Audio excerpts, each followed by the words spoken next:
As lideranças elas estão num momento de surgimento. As novas lideranças elas estão surgindo.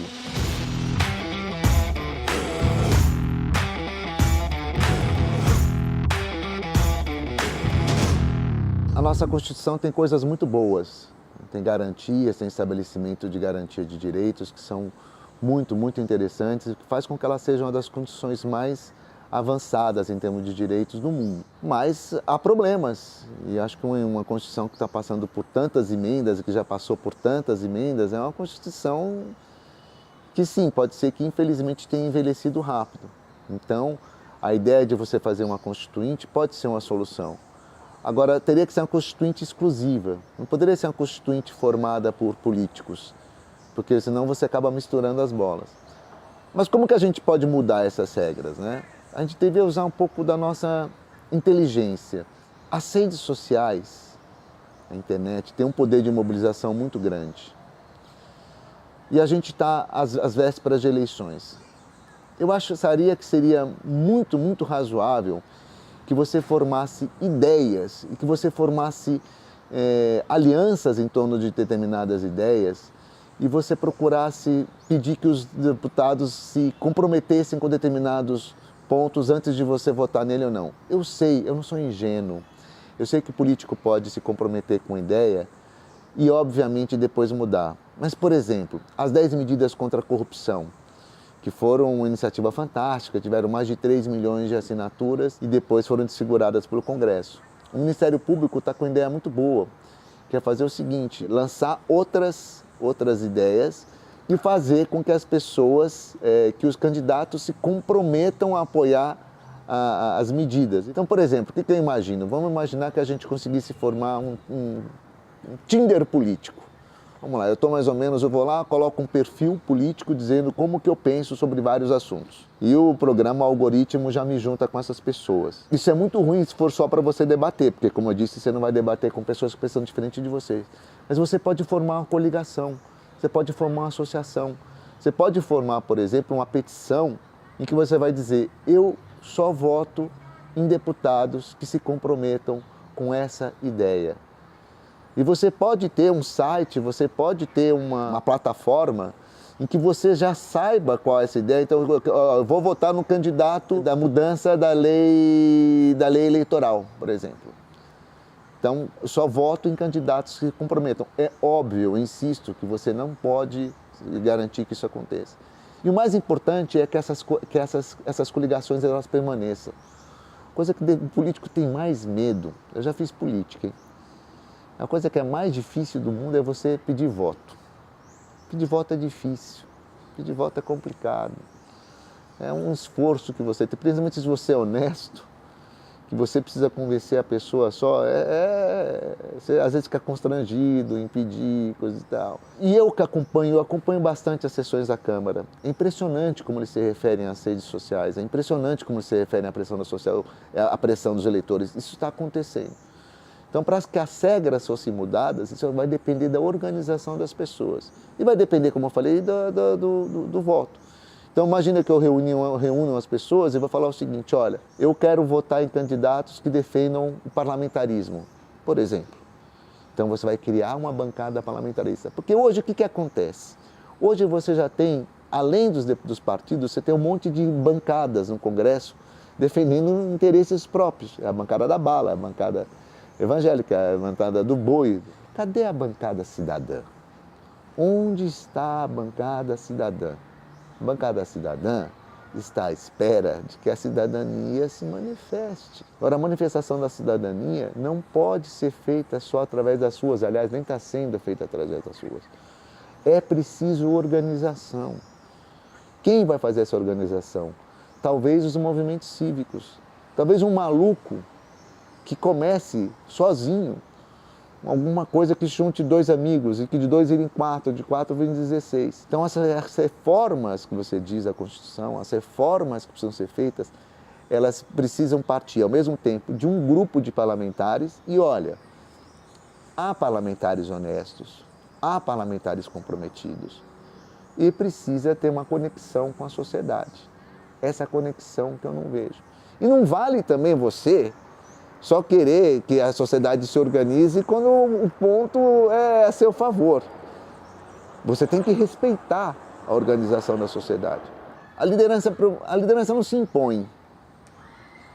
A liderança, ela surge a partir de um momento em que você tem uma confluência de pessoas em torno de algumas ideias. E, obviamente, entre essas pessoas, aquelas que são mais expostas a sacrificar, porque ser líder também é se sacrificar, isso é muito importante. Ser líder é bom, é legal ser líder. É uma coisa, principalmente para quem é vaidoso, é bom ser líder, mas ser líder não é fácil. A liderança carrega uma responsabilidade, carrega uma carga de trabalho, um comprometimento muito maior.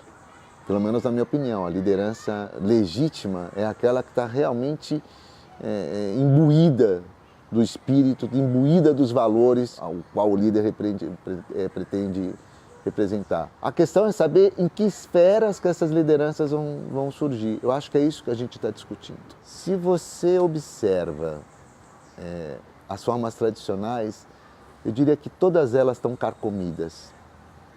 A gente fala muito dos partidos, mas e os sindicatos? E as associações patronais, que a gente esquece?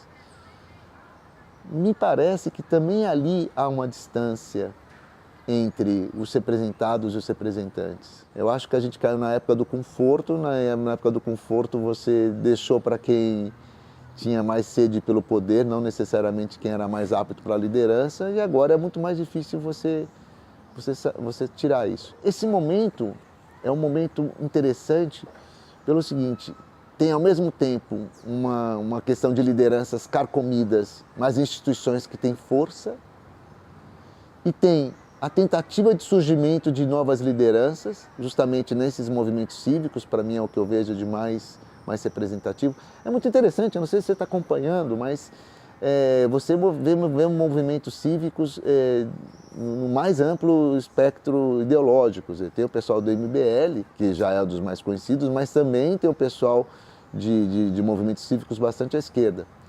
Então, acho que as lideranças elas estão num momento de surgimento. As novas lideranças elas estão surgindo. A gente precisa saber como que elas vão transformar essa força de liderança em força de transformação. Agora, é um tipo de liderança muito diferente do que a gente via antes. E isso é bom também. Em que sentido? A liderança tem um caráter personalista. É muito difícil você não ter. Ser um líder é alguém que se destaca. Agora, qual que é o cuidado que se deve ter? É o líder ser líder enquanto líder de ideias, e não líder por ser aquela pessoa. Essa é uma diferença sutil, mas eu vou te dar um exemplo. Muitos países da Europa, vamos ver mesmo na Alemanha, da Angela Merkel. Angela Merkel é a líder agora porque é a liderança que está representando o partido. Ela é uma liderança importante. Mas se Angela Merkel morre, surge um novo líder, com tanta importância quanto, ou claro, dadas as limitações, que são limitações pessoais, de habilidades pessoais, né? Mas que ele vai liderar a ideia. Vamos ver qual exemplo que no Brasil a gente tem. Getúlio. Getúlio era o Getúlio. Claro que representava uma grande coisa por trás, mas hoje mesmo a gente fala em candidatos, não é? Essa transformação, que é uma transformação que a gente precisa passar e que talvez venha a ser esse novo tipo de liderança. Aliás, é interessantíssimo, se você for olhar no Congresso, já existem projetos de leis, de ideias que todos nós pensamos. Então, vamos limitar o número de partidos, a gente sabe que isso é um problema. Vamos limitar o número de mandatos, a gente sabe que isso também é um problema. Vamos diminuir o número de deputados e senadores, talvez a gente gaste demais com isso. Vamos promover punições mais justas para a corrupção. Vamos melhorar o sistema de impostos, vamos deixar os impostos mais simples. É inacreditável como isso já está lá. Talvez essas novas lideranças, elas possam justamente formar alianças em torno de ideias. Eu acho que a nova liderança é isso. A nova liderança ela deve ser efêmera como pessoa, mas persistente como defensora de uma ideia. Então, nesse sentido, a nova liderança ela pode mudar de cara muito rapidamente. Você sabe que na República Romana você tinha um cônsul. O cônsul era alguém escolhido entre os senadores da República para fazer o papel de, digamos assim, de chefe do executivo. E o mandato dele era só de 1 ano. E a República mandou muito bem por muito tempo. É um tipo novo de liderança. Eu não sei se a gente está preparado para ela. Eu acho que a questão até da humanidade. Porém, algo me diz que se lideranças daí surgir, elas possam ter mais esse caráter menos personalista e mais defensor de ideias. Agora, porque eu, como construtor de cenários, já aprendi que o cenário adverso sempre é uma possibilidade, infelizmente. Por isso que eu digo, não dá para relaxar, achar que isso tudo vai dar certo normalmente, não. Onde que o empreendedorismo entra? O empreendedorismo entra gerando competição. Então, como eu já disse, capitalismo não é só mercado. O capitalismo significa competição também, significa a possibilidade de que o melhor se estabeleça e que a competição leve ao ganho, à maximização dos ganhos de todo mundo. Quer dizer, você produz dentro de uma margem de lucro normal, por assim dizer, garantida graças à presença de muitos agentes. Então o empreendedorismo, ele ajuda no sentido de trazer essa competição, de trazer a inovação, trazer a vontade de crescer. Tem mudança no mercado de trabalho muito grande, a tecnologia está trazendo mudanças, está eliminando efetivamente uma série de postos de trabalho. Então o que você precisa? Você precisa gerar novos serviços, a gente ainda não sabe. Esse é um motivo de bastante incerteza nos cenários. A gente está vivendo um movimento semelhante ao que a gente viveu na Revolução Industrial. Olha só, toda vez que você subverte o tempo e subverte o espaço, você tem uma revolução. É a roda, é o telégrafo, é o vapor. Você muda essa relação de tempo e espaço. E a revolução tecnológica está fazendo isso agora. Então a gente sabe, existem estudos dizendo que uma série de postos de trabalho vão ser eliminados. Bom, a gente precisa imaginar outros serviços, como deve acontecer. Outros serviços devem surgir, né, para que substituindo os serviços que tem hoje ou aprimorando os serviços que tem hoje. Esses serviços são basicamente, podem ser muito bem oferecidos por pequenos negócios, né, por empreendedores que venham a se estabelecer. Então é isso, empreendedorismo é importante porque traz competição, em primeiro lugar, e competição é importante para que o capitalismo funcione bem.